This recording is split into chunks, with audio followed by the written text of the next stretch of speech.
تلك الرسل فضلنا بعضهم على بعض منهم من كلم الله ورفع بعضهم درجات وآتينا عيسى ابن مريم البينات وأيدناه بروح القدس ولو شاء الله ما اقتتل الذين من بعدهم من بعد ما جاءتهم البينات ولكن اختلفوا فمنهم من آمن ومنهم من كفر ولو شاء الله ما اقتتلوا ولكن الله يفعل ما يريد.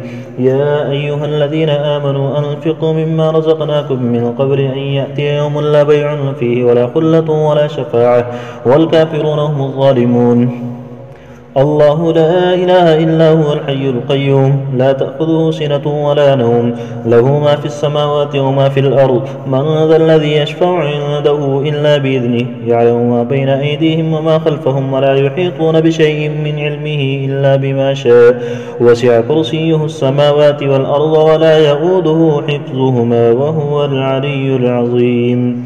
لا إكراه في الدين قد تبين الرشد من الغي فمن يكفر بالطاغوت ويؤمن بالله فقد استمسك بالعروة الوثقى لا انفصام لها والله سميع عليم.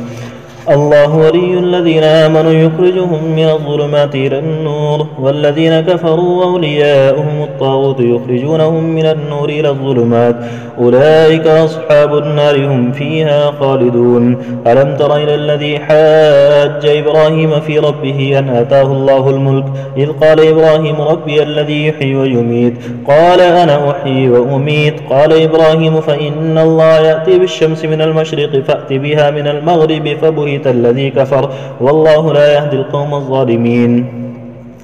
أو كالذي مر على قرية وهي خاوية على عروشها قال أنى يحيي هذه الله بعد موتها فأماته الله 100 عام ثم بعثه قال كم لبثت قال لبثت يوما أو بعض يوم قال بل لبثت 100 عام فانظر إلى طعامك وشرابك لم يتسنه وانظر إلى حمارك ولنجعلك آية للناس وانظر إلى العظام كيف ننشزها ثم نكسوها لحما فلما تبين له قال أعلم أن الله على كل شيء قدير. وإذ قال إبراهيم ربي أرني كيف تحيي الموتى قال ولم تؤمن قال بلى ولكن ليطمئن قلبي قال فخذ 4 من الطير فصرهن إليك ثم اجعل على كل جبل منهن جزءا ثم ادعوهن يأتينك سعيا واعلم أن الله عزيز حكيم. مثل الذين ينفقون أموالهم في سبيل الله كمثل حبة أنبتت 7 سنابل في كل سنبلة 100 حبة والله يضاعف لمن يشاء والله واسع عليم. الذين ينفقون أموالهم في سبيل الله ثم لا يتبعون ما أنفقوا منا ولا أذى لهم أجرهم عند ربهم ولا خوف عليهم ولا هم يحزنون. قول معروف ومغفرة خير من صدقة يتبعها أذى والله غني حليم. يا أيها الذين آمنوا لا تبطلوا صدقاتكم بالمن والأذى كالذي ينفق ماله رئاء الناس ولا يؤمن بالله واليوم الآخر فمثله كمثل صفوان عليه تراب فأصابه وابل فتركه صلدا لا يقدرون على شيء مما كسبوا والله لا يهدي القوم الكافرين.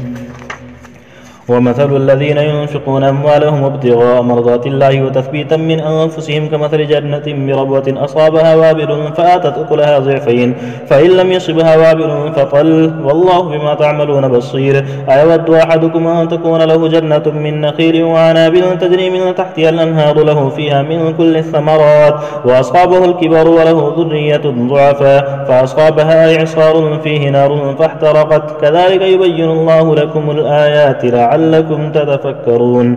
يا أيها الذين آمنوا أنفقوا من طيبات ما كسبتم ومما أخرجنا لكم من الأرض ولا تيمموا الخبيث منه تنفقون ولستم بآخذيه إلا أن تغمضوا فيه واعلموا أن الله غني حميد. الشيطان يعدكم الفقر ويأمركم بالفحشاء والله يعدكم مغفرة منه وفضلا والله واسع عليم. يؤتي الحكمة من يشاء ومن يؤت الحكمة فقد أوتي خيرا كثيرا وما يذكر إلا أولو الألباب. وما أنفقتم من نفقة أو نذرتم من نذر فإن الله يعلمه وما للظالمين من أنصار. إن تبدوا الصدقات فنعما هي وإن تخفوها وتؤتوها الفقراء فهو خير لكم ويكفر عنكم من سيئاتكم والله بما تعملون خبير. ليس عليك هداهم ولكن الله يهدي من يشاء وما تنفقوا من خير فلأنفسكم وما تنفقوا تنفقون إلا ابتغاء وجه الله وما تنفقوا من خير يوفى إليكم وأنتم لا تظلمون. للفقراء الذين احصروا في سبيل الله لا يستطيعون ضربا في الأرض يحسبهم الجاهل أغنياء من التعفف تعرفهم بسيماهم لا يسألون الناس إلحافا وما تنفقوا من خير فإن الله به عليم. الذين ينفقون أموالهم بالليل والنهار سرا وعلانية فلهم أجرهم عند ربهم ولا خوف عليهم ولا هم يحزنون. الذين يأكلون الربا لا يقومون إلا كما يقوم الذي يتخبطه الشيطان من المس ذلك بأنهم قالوا إنما البيع مثل الربا وأحل الله البيع وحرم الربا فمن جاءه موعظة من ربه فانتهى فله ما سلف أمره إلى الله ومن عاد فأولئك أصحاب النار هم فيها خالدون.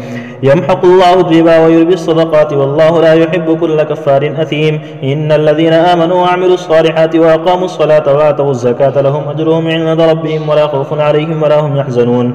يا أيها الذين آمنوا اتقوا الله وذروا ما بقي من الربا إن كنتم مؤمنين فإن لم تفعلوا فأذنوا بحرب من الله ورسوله وإن تبتم فلكم رؤوس أموالكم لا تظلمون ولا تظلمون.